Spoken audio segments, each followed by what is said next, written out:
Oh, Canadian living in Saudi Arabia. A flip. Very nice to meet you.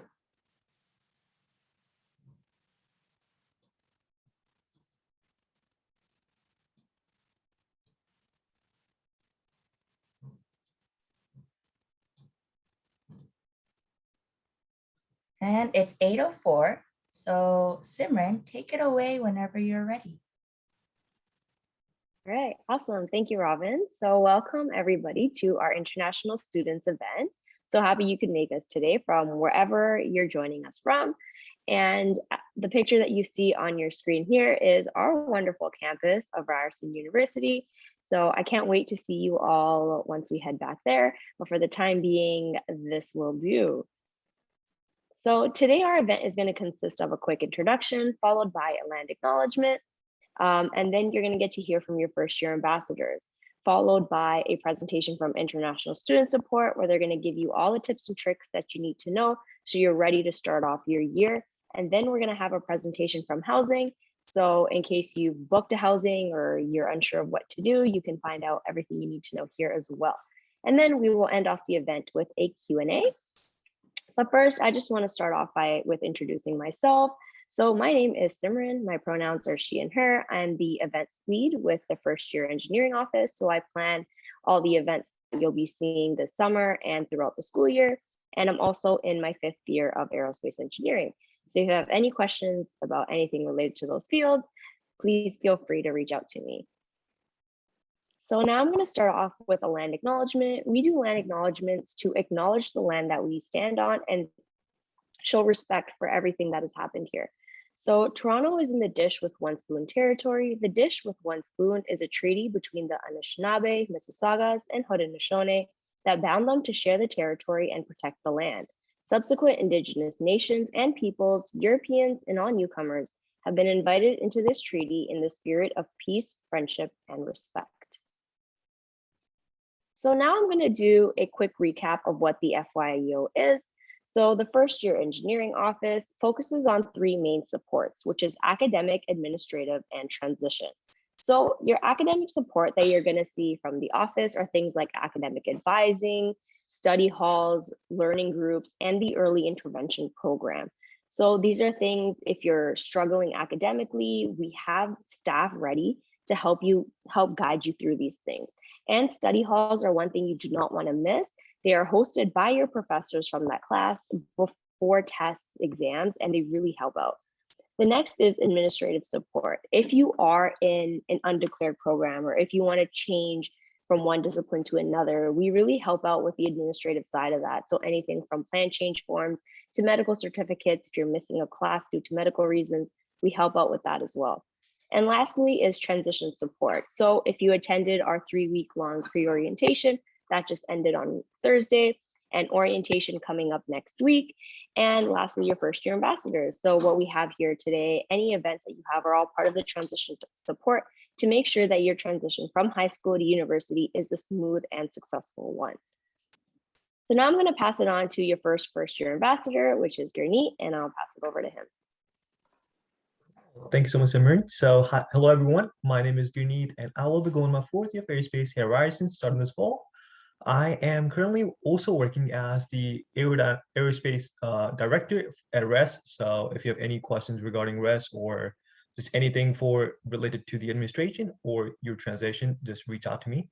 I'm also working as a resident service desk agent at Ryerson Housing, which you're going to hear more in the future, and also by Valerie later in the presentation. And I'm also working as the aerodynamic specialist at Ryerson Helium Aero, which is a student group here at Ryerson. And before I start about my experiences and the FAQs, a quick fun fact about me: I edge walked on CN Tower, so that was just a really cool thing. And if you're interested in that, and if you have any questions, reach out to me and we'll chat more. So something before I start with the FAQs, I'll start with one of my experiences when I initially started at Ryerson as an international student. First of all, I am a vegetarian, and a lot of the times we do have the misconception that we can't really find vegetarian food in the Western world. And that is kind of something that I had struggles in the past as well. But I think the best way to tackle that would be to just reach out to people who have spent a bunch of their time in Canada or even in Toronto, and just Google yourself, because sometimes even if you Google like vegan restaurants and vegetarian options, you can always find so many options, so many different cuisines, and even home cooked food around the city, because Toronto itself is a very diverse city, and it will really help you make you feel at home. So yeah, Simran, if you can go to the next slide, please. So me and the other first year ambassadors, we kind of just got a bunch of FAQs that usually we all have while moving to Canada or even to the first year of university. And we will be just answering those right here, so it can help you get relieved of most of the questions that you all have. So most popular question is, when is a good time to move to Canada? So it all kind of just depends. I would personally prefer that you move in quite a few times ahead before your school starts, just so you have enough time to get familiarized with the city and the campus. So if you see the pictures on the left side, that would be our beautiful SLC, the most beautiful city in downtown Toronto. And to the right side, that's just the skyline of downtown Toronto. So just get familiarized with the city, because you don't want to feel alienated when you move to Ryerson or Toronto, and just get bombarded with the studies and the course load. So I would say just a bit before the school starts, so you can be more accustomed to like where the street cars go, or what are the streets, what's close to you, and all that stuff. And most importantly, just move to Canada just so you can attend all the orientation events, like the academic orientation we have on the August 30th. That would be next week. And the orientation that's about to start on August 31st. And you can find all that information on the website that's already sent in the group chat by Robin. Next question. Well, and also, I know a lot of you guys would be also considering working part-time jobs while still in school. So one really good resource when looking for part-time jobs is just looking for jobs on campus. So most of the campus jobs could be found on Career Center through Career Boost or even without Career Boost. So if you just go on www.ryerson.ca and look for on-campus Career Boost jobs, it will be redirected to a page looking something like this. And you just have to log in with your username and password, just as your myryerson.ca username and password. And you can find various opportunities from housing or athletics or even the dean's office within your own faculty. And just there's basically opportunities for every single one of you guys. And make sure you have a look at them, and they're a good resource to help you find jobs online and on campus, sorry. And this is also somewhere how I found my job as a resident services agent. And I would say the best reason and the pro of just finding a job on campus is that they're really accommodating with your school schedule. Whereas sometimes if you're working as a sales associate somewhere, it's still a really cool job, but it might be clashing with your class schedules. But finding a job on campus is just really helpful. And also question I just got reminded of in the back of my head would be, sometimes we're told that we can only work 20 hours a week on our student visas. But for on-campus jobs, you can basically work full-time, like 40 hours a week, even when you're in school, and it does not really affect your study visa at all. But if you're still looking for some other sources of employment, and if you don't think you found any job on the career website, you can always go on the other websites as well, like Indeed, LinkedIn, Workin, and even just go into stores and drop in your resumes in person. Cool. Getting on the next slide. And that is pretty much from me. And now I will just pass it on to Revla, who's also first year ambassador. Thank you, Gurneet. Good morning, good afternoon, good evening, everyone. I am Reva, and I'm going into my second year of aerospace engineering. I am also the VP academic for the Ryerson Engineering Student Society, the Ryerson Orientation crew member, and also a member of the Ryerson Rocketry Club. And as you know, I'm also the first year ambassador. So fun facts about me: I'm a national skating champion, and I'm also an Indian classical dancer. Simran, if you can go to the next slide, please. Thank you. So to start with, Albert Einstein once said, and I quote, "Information is not knowledge. The only source of knowledge is experience. You need experience to gain wisdom." So here at Ryerson University, I want to document and present my experiences from my own perspectives. And I have gained a lot of experience. Being an international student, I was nervous about a lot of things. And trust me, I have been in your shoes. The inclusive community of Ryerson makes you feel at home. There is something here for everyone. You can get involved in everything you've ever dreamed of doing. Personally, I have also made a lot of friends and broadened my horizons. Though I haven't met Drake yet, we always have international student support available, and don't fear to reach out. All of us come from different backgrounds, but we all have a lot of things in common. And the first being that we are a part of family. The Ryerson family was always there for me when I felt lost. I've gathered a lot of knowledge in terms of academic and social experiences abroad, though virtually. Currently, I'm in India with a time difference of 9.5 hours, and I have adjusted, so can you. I'm enjoying a mix of both the countries, and yes, stuck between the both. That's what I say when people ask me that which time zone are you following. I'm always like, I'm stuck between the two. So these are some things that I want to tell you guys. First of all, never doubt yourselves. Believe in yourself because there is nothing you cannot do. Always have a positive approach because that will keep you motivated. Appreciate yourself, smile, laugh, and enjoy. And lastly, have a healthy balance. Simran, if you can please go to the next slide. Thank you. Okay, so one of the questions that I get asked a lot is, can international students get scholarships? Yes, international students can get scholarship. I am sending a link to this website in the chat. Yeah, so you have to create an account on AwardSpring, and there you'll be able to answer some of the questions. And after you answer those questions, you'll get to know if you're eligible for that scholarship or not. And to the next slide, please. That's it from me, and I will hand it over to Sadik now. Thank you, Reva. Hi everyone, my name is Sadik. I'm in my 4th year of industrial engineering. I'm originally from the Middle East. I'm from Jordan. And yeah, I lived on resin my first year back in 2018. It's called the International Living and Learning Center. It was really nice. It was a great experience. I worked in the athletics in my 2nd year. I was working in like the MAC. It's Matami Athletic Center. Fun fact about that, it's where the Maple Leafs used to train.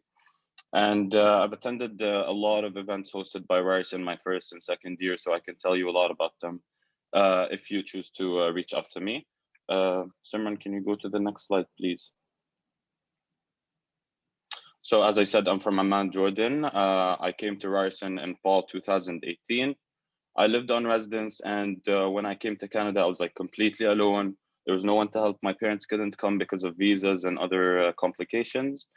And I only knew a couple of people who went to other universities that were either close or far, but it was honestly a very weird and difficult transition for me. It was like a small transition into independence and getting to know what I need to do on my own. But luckily the ISS was always there whenever I needed to ask a question, and like they answered it fully. They helped me transition and get and adapt to my new university life.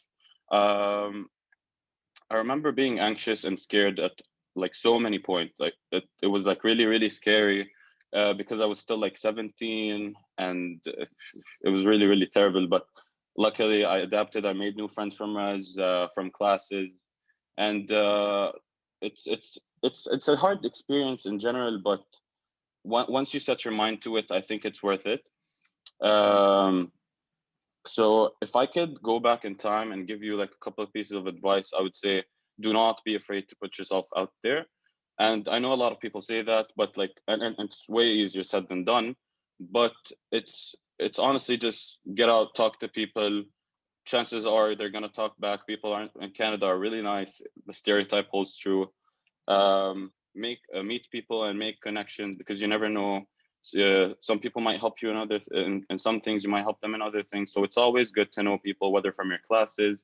I know it's a little harder now that it's online for the first semester, but it's always nice to know people wherever you go. And Ryerson is like a community on its own, so it's very easy to make friends there. Take a breather every once in a while, because engineering is a little demanding, I'm not gonna lie, but once you know how to set your own routine for studying, for playing sports, for going out, for hanging out with friends, you're all set. So don't forget to take a breather, because it's very easy to burn out. Um, and one of the most important things and I cannot stress this enough, do not postpone your work. Like, if you're tired, take a break and then go back to studying and doing whatever you need to do as soon as you can, because if towards the end of the semester you have to study, it's not like high school. It's a little harder, but as long as you're staying up to date, you'll be fine. Avoid procrastination, that's number one.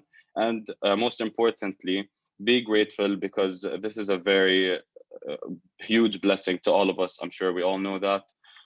It's not easy to study abroad, given our current times in general. But it's also important to understand that this university experience, and your own, it's your own university experience. It's different from others. So one of the most important things you need to focus on is, do not compare yourself to others in terms of progress, in terms of anything you're doing.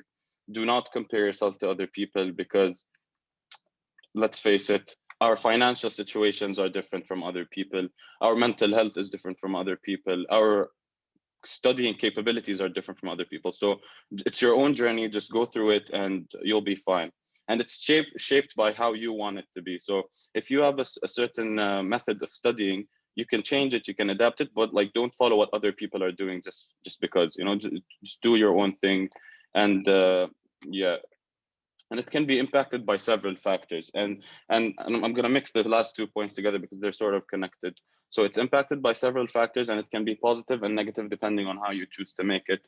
And essentially why that is because it's because if you decide that you want to slack off and go out and go in the city, and because you're living alone, you won't be doing well in university. And if you choose to study and go to classes and don't skip classes, and choose to be independent and mature about your university experience, but also take a breather, enjoy your time with some friends, that way you can be successful in that sense. And yeah, can we go to the next slide, please? So one of the most important questions I get is, how did I adapt to the Canadian environment? So the Canadian environment is very nice. It has a culture there, and I'm sure every single country has a culture, but the culture in Toronto specifically is very different than others. It's very diverse, which is good, and it's nice because you find people from all around the world with different interests, and but the most important thing to remember is, try not to be overwhelmed. Like, take it at your own pace, accept the culture and learn about it at your own pace. Don't try to just throw yourself at it and try to understand everything, whether it's the slang, whether it's the areas, whether it's specific places. Just take it in slowly and appreciate it, and ground yourself every once in a while, because that's important. One of the most important things that I did was I'd go out, take a walk around campus, get lost here and there in downtown Toronto. And now 3 years later, I pretty much know Toronto like I was born there. So go out, explore the city, try new restaurants, try our public transportation system, and you're gonna love it. And also make new friends. I know that you might have had like really close friends in high school, and some of these friends might go to other countries to study, or might have stayed home to study. So try to make new friends.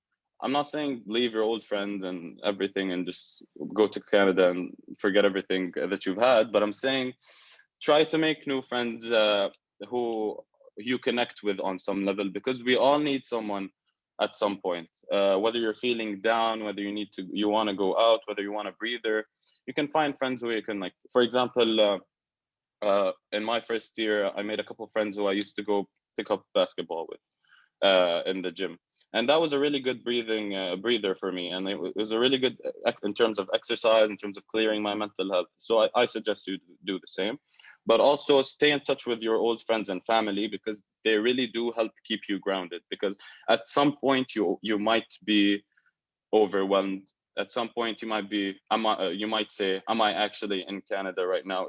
Am I here? So talk to your parents and your old friends, and I'm sure you'll be grounded and you'll be just fine. And finally, don't be afraid to ask questions, whether to your FYAs, whether to the ISS and your professors. Anyone is going to help you, I promise. And next slide, please, Simran. So another question that I thought was a bit fun was, how do I get from Pearson to downtown? So if you don't know, you'll most likely land in YYZ Pearson International Airport. It's the Toronto airport, and it's about like 40 minutes away from downtown Toronto. And I've tried almost every single method of transportation from Toronto to the airport and back. And I think my favorite has to be the top two, either Uber or the Union Pearson Express. If you Uber, it's gonna take about 35 to 40 minutes. You're gonna probably pay $40 to $50, which is a bit expensive, but it's directly from wherever you're staying to the from the airport to wherever you're staying. As for the Union Pearson Express, granted, it's way cheaper and it's faster. It takes about 25 minutes to get downtown. You are dropped off at Union Station, and it might be a hassle to get to where you're staying after that, because you might take a taxi or an Uber or our subway system. Taxis, I really don't recommend, and I don't recommend the TTC either, because it's just too much work, especially for a person who's going to Toronto for the first time. And if you have someone to pick you up, that's all the more better. Thank you all for listening to me. And before I pass it on to the ISS, please find these our social media accounts for Granit, Reva, and me. And you can DM us on Instagram or email us whenever you want. If you have any questions, please text us. We're always there to answer any questions or concerns you have. And now I'm going to pass it on to the ISS. Thank you for listening, guys. Thank you, Sadik. You shared a great experience. I was really happy to hear your experience. So good morning, good afternoon, good evening, wherever you are. I'm really excited to have you here today. I see lots of familiar name. I'm also happy to be part of today's first year engineering presentation representing International Student Support Team. So my name is Yoon. My pronoun is she, her. I'm one of the international student advisors at the International Student Support. I'm also assigned to Faculty of Engineering and Architecture Science. So without further ado, I'm going to introduce our team. So these are my colleagues, Samantha, Rochelle, Yashin, who are international student advisors, and also Chris is a UHIP and ISS administrator, Caitlin, who is IS student care and compliance coordinator to provide the detail of your quarantine plan before you coming to Canada, and also Lynn and Emma, who are our managers. So as you can see, we have 4 international licensed advisors. This means all immigration advising should be from regulated immigration advisors. So if you have a very specific question that is unique to your situation, please reach out to us directly at ISS@ryerson.ca. Our team is always here to help you on your road to academic success, no matter where you are coming from or where you are heading.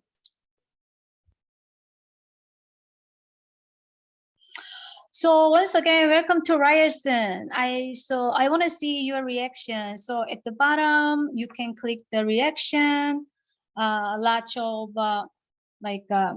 heart, everything. So you made it, yeah, right?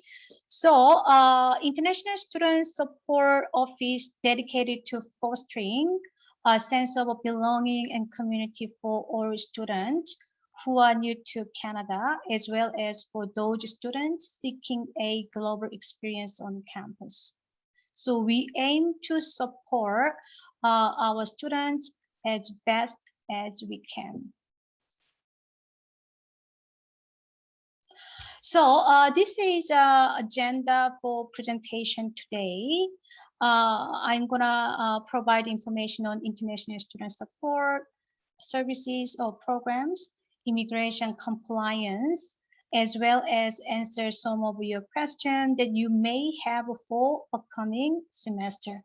So in respect of everyone's time, please hold your question until the end of a presentation. I will do my best to answer all your questions. And once again, as information and policies are changing quickly without notice, please keep this information to yourself. Do not share this with your friends or others as immigration advice. So how do we support international students? So our office coordinates many programs and services to help you reach your personal, academic, professional goal during your rising journey. So we provide immigration support, cultural and social support, graduation student support, newcomer and family support, retentioning program. We also have World University Service of Canada, known as USC. And lastly, we have UHIP, which is University Health Insurance Plan for our international students.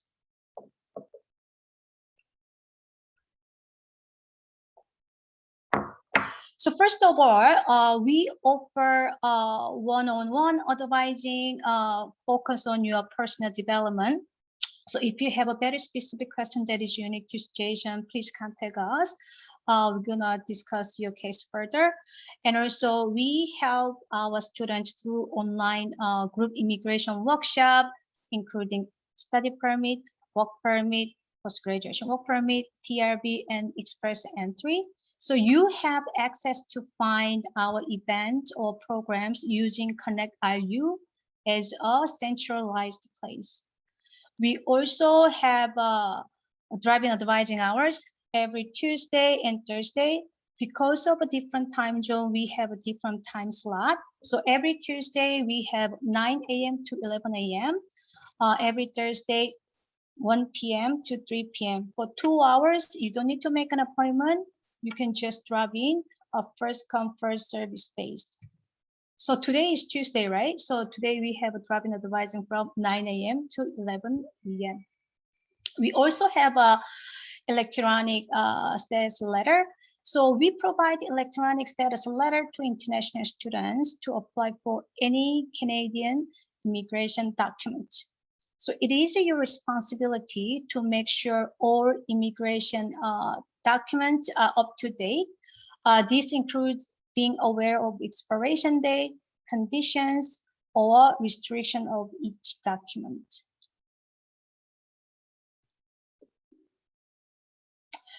So as part of a transition program, we support cultural adaptation called the Cultural Connection Program, formerly known as Global Links.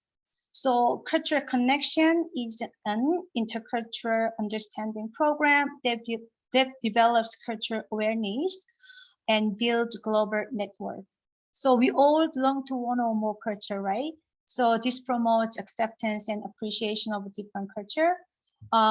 Adjusting to new culture does not mean that you have to change your own value, but it is important to respect those of other students. So we also have social support focusing on students' transition experience. So as part of social support, we provide a Let's Talk and Hangout session. It is a series of sessions based on different topics related to study and life as international students. Great opportunity for you to share your experience and also learn new things from each other. And also we have a social event monthly basis. So the goal of this program provides you an opportunity to meet new friends and have fun with others during the course of your studies. It connects upper year peer ambassador with incoming students to facilitate informal out-of conversation, knowledge sharing, and also network building in order to enrich your university experience. So on your right-hand side, there is a picture. I love this picture. Last Thursday, as part of a pre-orientation, we had a Smart Start in-person event. So during the event, we took students to the city and we went to Eaton Center. We went to City of Toronto. We had a great time. I think one of the students from engineering program. So during the session, they exchanged email. This is first approach for you to join our event to expand your network. Okay, so we have a lot of upcoming events. Through the Connect IU, you can see the list of upcoming events. And also we have a graduate student support. This creates a community and opportunity for international master and PhD student, and also connect graduate student to academic and career related resources. So during this session, we're gonna invite campus partner, for example, co-op office, learning support, and library. So it'll be great opportunity for you to join, even though you are undergraduate student, to expand your networking. We have a newcomer and family support. We support newcomers for settlement, for example, permanent resident and recent returned Canadian for smooth transition. We also provide the help international students and their family member navigate life at Ryerson and in Canada.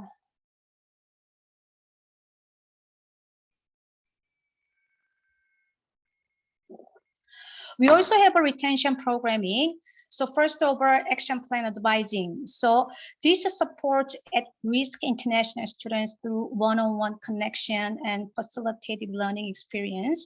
We also provide the workshop to attend that aligns with their current challenges, including study skills and academic success, financial, healthy living and well-being, as well as social support.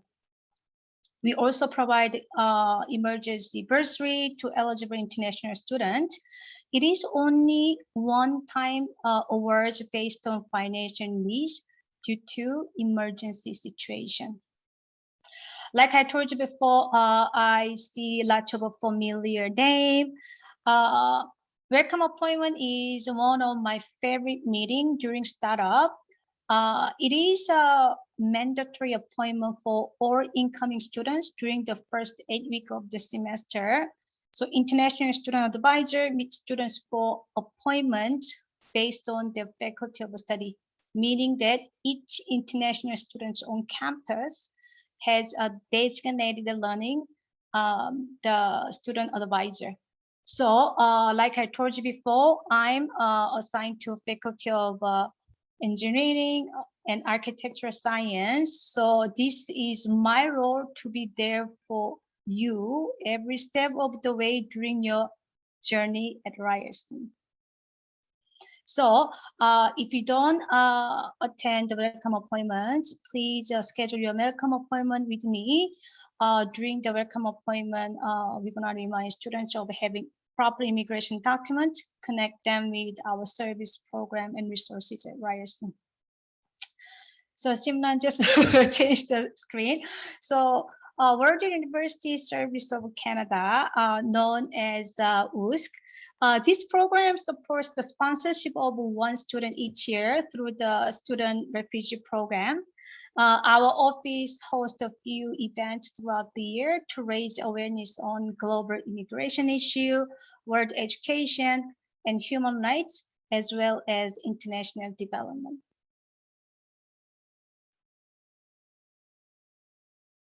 Next slide, please, Simran.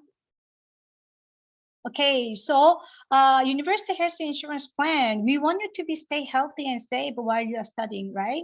So all international students at Ryerson University are automatically registered for the mandatory University Health Insurance Plan for full-time undergraduate and graduate international students. So it covers service like meeting a doctor, hospital stay, treatment, exam, and emergency services.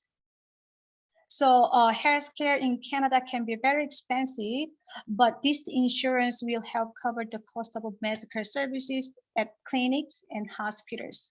So all eligible international students are covered from September 1st to August 31st of each academic year.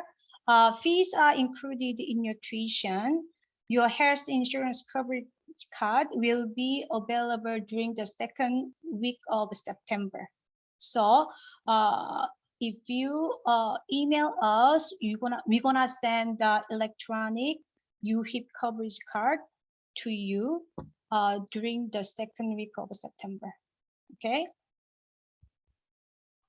So as you can see, so, yeah, as you can see, there is a UHIP website. When you have a chance, please take a look at it. You can see the coverage breakdown along with a lot of useful information. So once again, if you have any question, feel free to contact us. One of my colleagues, Chris, will help you out your or inquiries. Immigration compliance. So this is my second part. As an international student, there are a number of documents you need to study here in Canada, right? So you, as an international student, are responsible for maintaining your immigration status and complying with immigration regulation during your stay in Canada. So having said that, I'm going to provide information on what the study permit is, conditions of your study permit, conditions to work, hours of work, as well as temporary resident visa. So to begin with, international students must hold all of the following valid documents in order to enter or re-enter Canada for the purpose of a study. So you must have a valid passport, of course, and second, study permit, and also TRV sticker in your passport, or ETA if you are from TRV exempt country traveling to Canada by air. So please keep in mind, this refers to what's needed under normal circumstances. During the COVID-19, additional documents may be required for you to enter or re-enter Canada. So what is a study permit? So study permit is a document issued by immigration which allows you to stay and study in Canada on a temporary basis. So if you are studying in Canada for more than 6 months at a designated learning institution, Ryerson is one of them, you are required to have valid study permit for the duration of your studies. So that is to say, you must have a valid study permit if your courses or program of study is longer than 6 months, regardless of part-time or full-time. So these are conditions of your study permit. As a study permit holder, you must remain enrolled at a designated learning institution, and also you have to make a reasonable and timely progress towards completing your program. So failing to do so lead your removal from Canada. So according to federal and provincial regulation, Ryerson is required to provide semi-annual compliance reports twice in a year on all international students' continued academic enrollment status. So please make sure my CIC contact information is up to date, as this is how Immigration, Refugee and Citizenship Canada will contact you, formerly known as my CIC. So I'm gonna talk a bit about conditions to work. So to be able to work on or off campus without work permit, you have to meet all of these requirements. First, you have to have a valid study permit. Second, you have to maintain full-time status at a designated learning institution. Third, you have to be enrolled and studying. And lastly, you have to have valid social insurance number.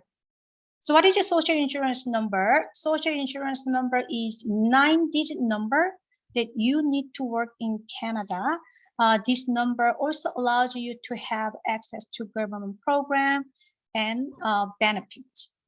So you can apply social insurance number if you have a physical study permit that indicates the permit holder may accept employment or may work in Canada. So with this working condition printed on your study permit, you can apply for social insurance number online, by paper, in person, at any Service Canada office with your valid study permit, passport, and also Canadian residential address. So please note that International University Foundation Program and Real Institute student may only work on campus depending on working condition on printed on their study permit, and also exchange student may also only work on campus if they hold a study permit. So hours of work, lots of international students ask us, how many hours can I work on campus? How many hours can I work off campus? So this is the answer.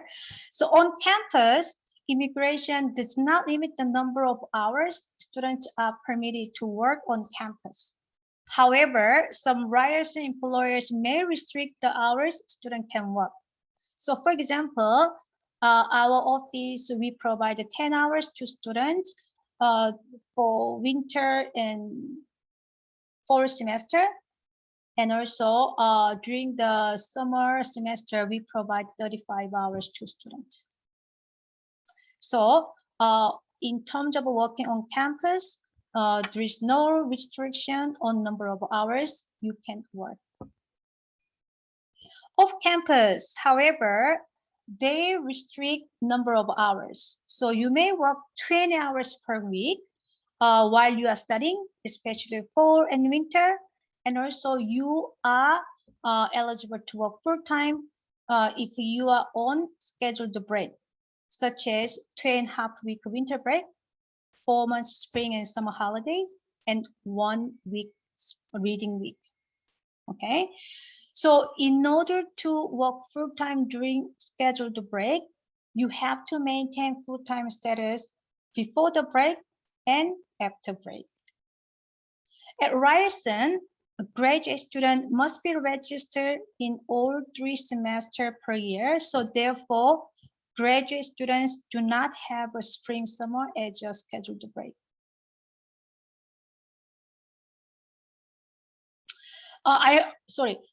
Can we go back? So I also have good news. Working on campus in addition to working off campus means you can combine number of hours on work plus you can work 20 hours per week. You can combine working on and off campus while you are studying, as long as you meet all these conditions. What was the condition? First, you have to have a valid study permit. You have to maintain full-time status. You have to be enrolled in studying, and also you have to have a valid social insurance number. Next slide, please. Yeah. So temporary resident visa. Temporary resident visa is a document that is placed in your passport. It also refers as visitor visa or entry visa. This only allows you to enter or re-enter Canada as a student. So TRV can be issued for only once or multiple entries into Canada. So if you are from visa required country and needed to travel, you will need a valid TRV in addition to a study permit and passport to enter or re-enter Canada. So we call sticker in your passport. So when applying for your first time study permit outside of Canada, You do not make a separate application, or you do not pay extra fee for a TRV. If your study permit is approved and TRV is required, you will be issued a TRV along with your study permit. Those who are inside Canada already, if your TRV has recently expired, it's okay. Or you have received your extended study permit, you can apply for TRV inside Canada. This means you cannot apply your study permit extension along with the TRV at the same time. No, you have to extend your study permit first, and then you can apply for TRV later. So TRV often issued for the same length of time as a study permit.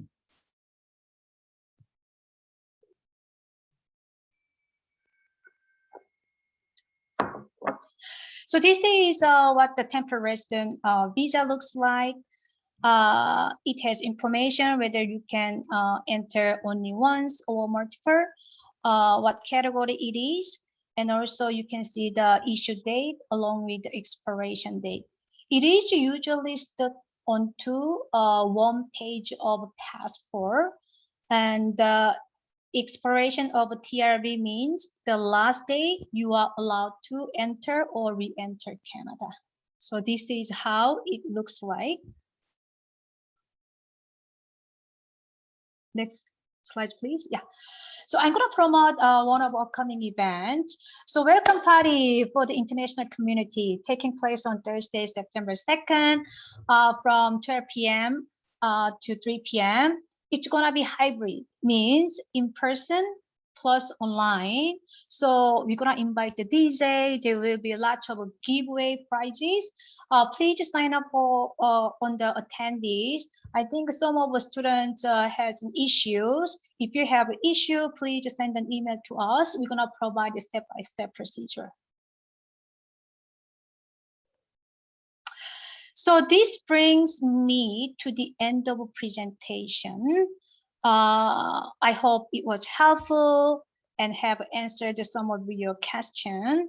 So I'm ready to take all your questions. You can unmute your microphone. Also, you can write down the question in the chat box. Yoon, we have just one more presentation from Valerie. So while students are putting in the questions, maybe Valerie can go ahead to present, and then we could come back to all the questions. Yep.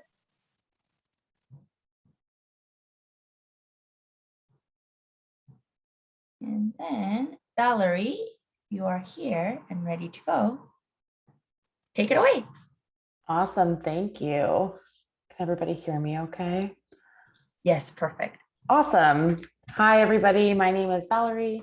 I go by the pronoun she, her. I'm the Associate Director of Housing Operations and Administration in the Student Housing and Community Care Office here at Ryerson, and welcome to your first year at the university. I'm also not an international student, but a former Ryerson grad or a Ryerson alum, so welcome to the Ryerson community. And here to talk a little bit about on-campus housing and off-campus housing. So our office supports students in both living with us in residence, but also looking for off-campus opportunities. So hoping to give a little bit of info about both, and then certainly along with you can answer any questions at the end of everything today. Thank you. Okay, so we're going to start by talking about on-campus, or what we call Ryerson residence.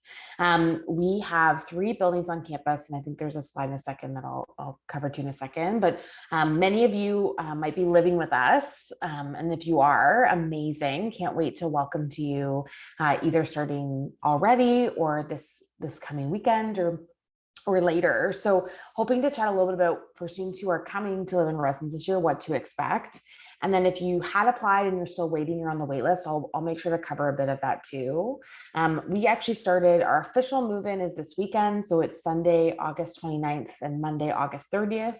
But some of our international students have come early as we provide opportunities to quarantine under kind of the current COVID measures. And we have some students who choose to come a bit later. So really the next couple of weeks are our move-in. So officially it's this weekend, but I feel like we've already begun. So excited to meet hopefully many of you over the course of this year. So why live in residence? Other than being a physical place on campus, which certainly is an important reason for many students, we also offer kind of an elevated opportunity and support system to help students integrate into campus life and get oriented in their first year within their program. And that includes some personal and academic support. So we have staff called RAs and academic links who are here to kind of be a guide for you. And they're typically upper year students who have either lived in residence before or certainly been in a program and can provide their kind of advice and thoughts. We have safety. So we have the resident service desk, as I know you heard about before. And we have kind of all of our buildings are staffed 24/7. So students have to actually check in to head upstairs. We are in downtown Toronto, and so safety is a kind of key importance for us. Community is a really important thing. My big thing is students who live in residence sometimes meet their best friends or make really good connections, both in their programs, but also kind of generally on campus that will help support you through the next 4 years. And so hopefully if you're coming to join and live with us, you're going to meet some friends. And then we have an important program to us, which is all gender housing. And that means that we're respectful of students' choice of living style, whether they'd like to live with students of the same gender identity as them or different gender identities from them. I think there might be a slide a bit about that, but essentially we let students choose what kind of living comfortability they are, and we respect students' choice based on their self-identifying gender. And so that's what all gender housing is all about. Thank you. So we have 3 buildings on campus, the Daphne Coxwell Complex, or what we often call DCC. That building's brand new. It opened in 2019 and has about 322 bedrooms in it. It's a mix of 2 styles. So 2 bedroom units that have a kitchen and then 4 bedroom units that have a kitchenette. It is on the meal plan. All 3 of our buildings are on the meal plan. And the typical term is 8 months. Something that I didn't include in this, but I know is certainly important for an audience like you, is we do have summer housing. So whether you're living in residence with us or you're living off campus, if in the summer period you've decided to stay in Canada and you have some questions or need a place to stay, we do offer a summer housing program. My suggestion is to connect with the office later in January, February. That's typically when we have that information available. And that's an option that might be of interest to you if you're planning to stay in kind of summer 2022. The second building is the International Living Learning Center. While the title says international, it's not a requirement that international students live here. So as an international student, just as a domestic student, you can live in any of the 3 buildings. Maybe one day we'll rename it, but we often call it the Ilk. It's a renovated hotel. So all of the rooms are a bedroom with a private washroom, very similar to a traditional hotel room. There's about 256 beds in that. We have about 2 doubles in there as well, so a very small amount. Similarly, it's a mandatory meal plan, and 8 months is our traditional term. And then our third building is Pittman Hall, or Pitt is what some folks call it. It's more of a traditional residence. So there's 4 different styles in the building. There's kind of traditional single bedrooms with hallway washrooms. There's an apartment style where there's a kitchen within a unit of 4 students. There's what we call paired, which is 2 bedrooms connected with a washroom. And then a couple doubles as well. It's our largest building, so it's almost 600 beds. Again, a mandatory meal plan, and then also 8 months in our traditional. But Pittman is typically the building that we have our summer housing program in. So typically students who live with us, whether Ryerson students or students from other post-secondary institutions, typically they stay in Pittman Hall in the summer months if they choose to live with us extended. Awesome. So that community I talked about. So one of the benefits of living in residence is that you have a wide opportunity to meet and make lots of different connections. And we have what we call Residence Life, which is a professional team and student staff team who are there to support you and kind of navigate you through those issues. Those support kind of personal support and issues that may come up as an individual, but also kind of wide opportunities for community and growth. We offer a ton of events and opportunities to get involved and connect and meet other people and kind of go outside your comfort zone. Certainly orientation week is the kickoff of that for both students living on campus and off campus. And then we'll have a variety of events and activities throughout the year to get you involved.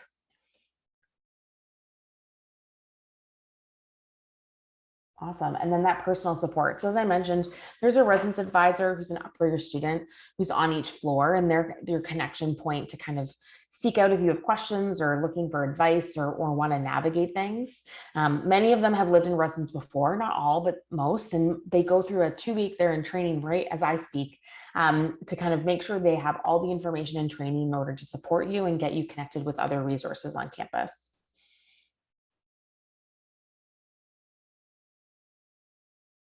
And then academic support. So we also have what we call the Academic Link program. Those are students who are hired to support students in their faculty or program. So you'll be connected, if you are living with us in residence, with a student either within your program or your faculty who will be able to provide some support and resources around studying, going through projects or different assignments that might come up through the year. And again, as an upper year student, they'll be able to kind of support you in what their experience was in first year and provide some tips and tricks along the way.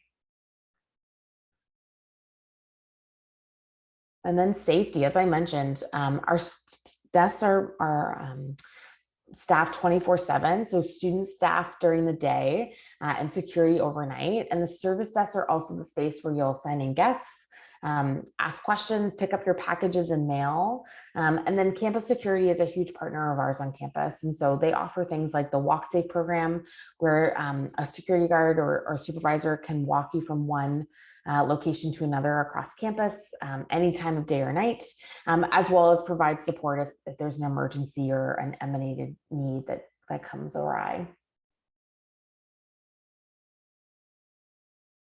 Okay, and then before we talk about off-campus housing, I just wanted to highlight the waitlist. So this year we do have quite a lot of students who applied, and so some of you may be on the waitlist. And the important thing to know is, with the waitlist, we typically offer rooms on a weekly basis. So you might have been getting update emails or see updates if you've applied on eRes. And we'll continue to do that throughout the school year. Many students always ask me, well, if I'm on the waitlist once we hit September, is that the end? And it's not. We'll continue to offer rooms throughout the fall semester. Often students, we'll have students who move in that maybe change their mind about their program or about residence. We'll have students that maybe don't arrive because something's changed in their planning. And so there is kind of a flex of rooms that go throughout the year. So if you have specific questions about your position on the wait list or any questions about the wait list, the best thing to do is to email our team in the office and we can support you. The other thing that some of you might have questions about is January housing. Because we have that wait list, we're going to continue to offer throughout the fall, and we're not sure what our bed count or bed availability is going to be in January.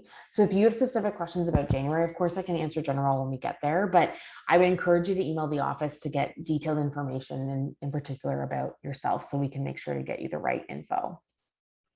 So that's all the residence piece. And then there's off-campus housing. So some students maybe were on the wait list and decided you wanted to look off campus because you needed to kind of confirm your housing, or you might be looking right now or considering looking in the next couple of months. And so we really wanted to provide some information about off-campus housing to prepare you for looking to find an apartment or house off campus. Awesome. So there are some student housing geared apartment buildings or complexes that are off campus, so not a Ryerson owned or operated, but provide a similar experience as residents. So there's Home on Jarvis, Harrington House, Avent, which is very close to campus, Parkside, and Campus One. And so there's links in that presentation that I'm sure you will get access to in some capacity after today. Many of these buildings offer an 8-month term, so mimic very similar to our spaces. They're student focused, so they typically have majority are students, either students only in the building or a high percentage of students living in the building. Some of them even have student staff to emulate some of the supports we offer. There's a wide range of amenities. Some have kitchens, some have meal plans, lots of different opportunities in the building of games rooms and different things geared towards students and students' interests.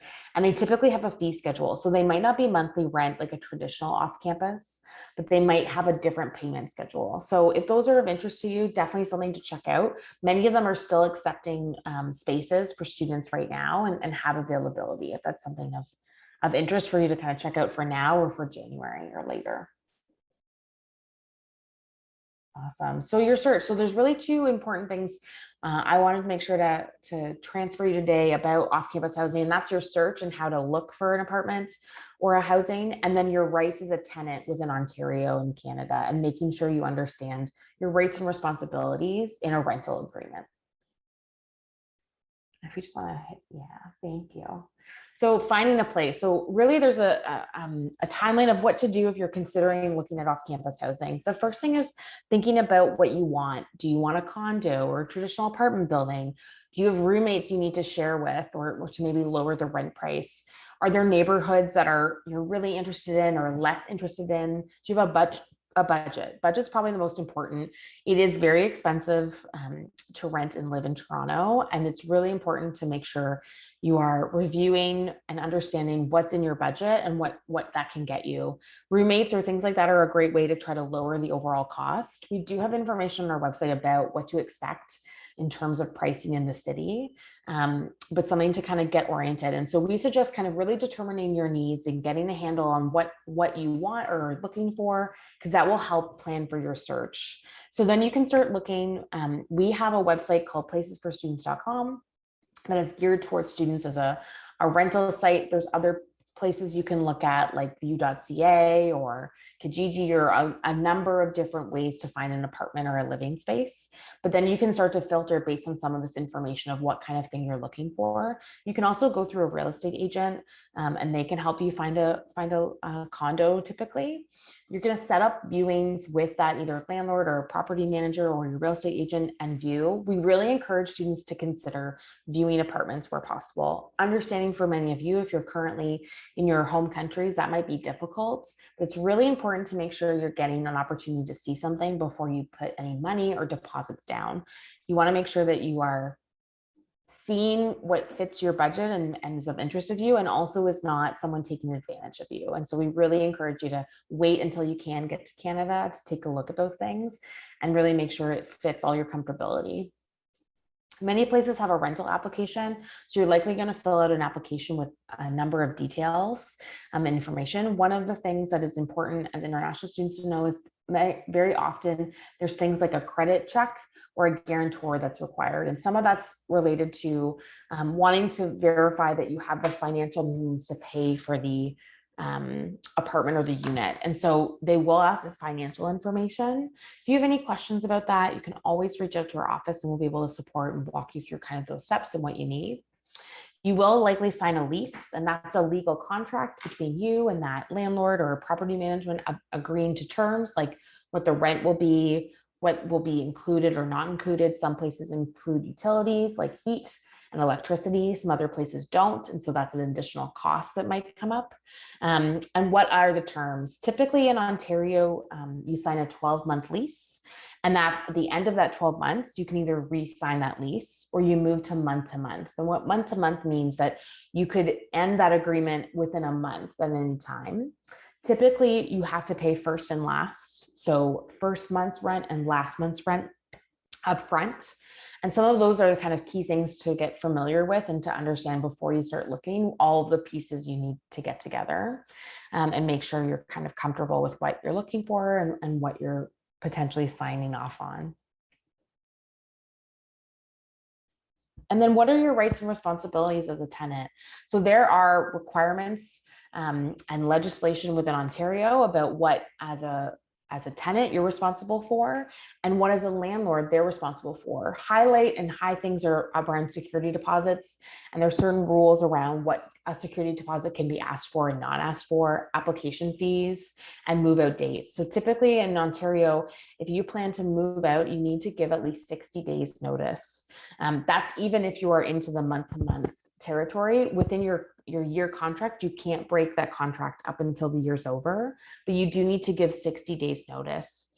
There's other rules and responsibilities for a landlord, like if they are going to change their unit or update your rent and maybe increase it or things like that. There's guidelines around when they can do that and how much they can do that by, or timelines they need to provide.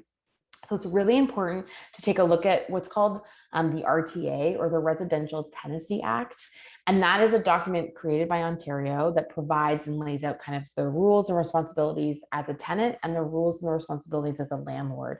Really important to make sure you educate yourself on those documents so that you're supporting yourself and that you're not getting taken advantage of, or in a situation where you're violating those rules or a landlord's violating those rules. And again, if you are in a rental and you have questions or you're not sure if something is following the RTA or not, you can always make us a one-on-one appointment with our office, and we can kind of work through and support you and provide you the resources or connections to help advocate on your behalf if there is a disagreement or a misalignment that needs to be resolved. Okay, and then support. So we, both the housing office and the off-campus office, have staff that are here to help support you and answer questions and provide one-on-one. So you can certainly make an appointment to come by or virtually or in person with the off-campus office, where we can kind of walk through your search and kind of go into details about where to begin, provide you some checklists and some different cheat sheets of what to do. We can connect and meet with you if you're currently in a rental situation and you have questions or concerns. We're here to kind of support all the facets. So the email for the off-campus side is offcamp@ryerson.ca, and there's a link to our website there. That website goes to the main housing website, but also to the off-campus side. So lots of resources there to find. I think the website is probably the first place I would go if you're interested and have questions, because many details, and there's downloadable forms and sheets you can look at. And then certainly you can always reach out to our office and team if you have additional questions that you need answered. And then, you know, wherever the program, happy to answer any questions or concerns you have in the chat or through the microphone at the end of today's presentation. All right, thank you so much, Valerie. Yeah, so now we'll get started with just a quick discussion session with our Q&A. I am going to prioritize questions targeted towards Yun and Valerie, just because we are past 9. And then after that, if the students have any questions remaining for the FYAs, we will answer those at the end. So you can either type in your questions in the chat, or you can unmute yourself.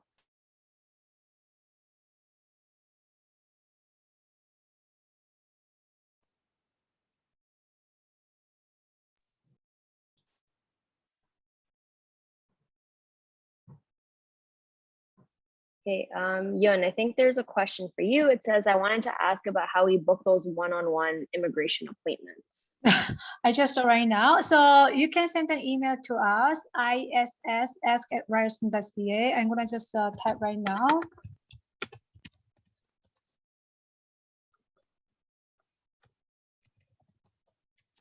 So one of our students that make an appointment with you at least convenience. Also, there's a question regarding the OneCard. Please head over to the OneCard website to ensure all the information is being correct, because I'm not 100% sure of where you can do that. Either you'll get an email or you can check the status there. And there's a question about educational advising. For that, I suggest you head over to the first year engineering website. There we do online advising. It's called our virtual advising room. I think Robin will be sending the link in the chat shortly. So yeah, that is open from Monday to Friday from 10 a.m. to 12 p.m. Eastern Standard Time. So yes, be sure to please check out our website for that.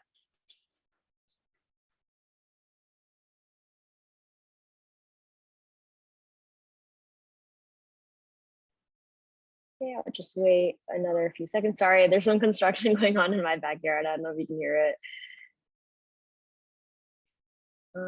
Okay, if that's everything, I just want to say thank you all for attending. our event. I hope you learned something new. I hope you had a good time, and be sure to follow us on social media. All our social medias are first year end, and be sure to reach out to either Ewan or Valerie's team if you have any questions pertaining to those specific topics. Yeah, with that being said, you're free to go unless you have any questions specifically for our FYAs. Thank you, Yuna and Valerie, for your time. And again, if any of the students have any questions, please feel free to reach out to them. But thank you for coming here. And then we'll just stick back, the FYAs and I, for any students who want to ask the upper year students any questions. But thank you, everyone. Goodbye now. Right. Thanks, everyone. Yes, we will provide the recordings for the meeting.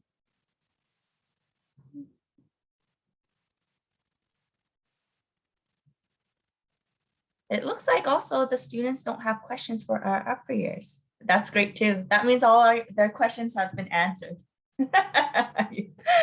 Always a good thing.